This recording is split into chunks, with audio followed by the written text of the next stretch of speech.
Už je to rok, odkedy som vydal prvé video na tento kanál. No, rok a 19 dní. Už je to rok, odkedy som začal vydávať obsah pre verejnosť.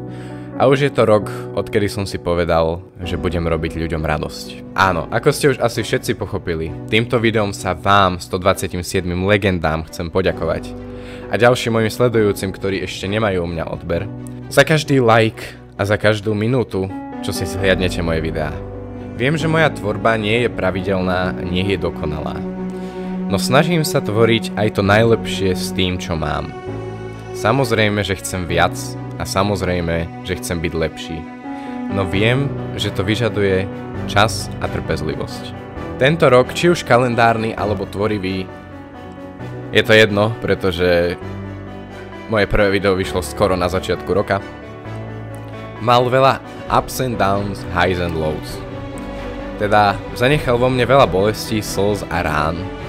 No zanechal vo mne aj veľmi veľa šťastia a radosti. Pochopil som, že tým, ako je už doba zrýchlená a unáhlená, ľudia nemajú chuť a čas si pozrieť dlhšie videá, ktoré vyžadujú viac práce a viac príprav, než napríklad Reelsy na Instagrame, Shorty na YouTube alebo dokonca TikToky. Samozrejme, toto nie je žiaden hejt. Týmto chcem len povedať to, že časy, keď sme boli malí a tešili sme sa domov zo školy, že Gogo vydal novú sériu z Majnuj s Daklokom, Ježichom a Krafákom, alebo že Gamer vydal s Mentom novú časť série Čarovný Minecraft, vymizli. Zmizli, už tu nie sú. Som vďačný ako týmto, tak aj ďalším osobám, ako napríklad Steragdery a Moon, že ako malému mi robili radosť a zároveň, že ma aj motivovali ku tvorbe na YouTube.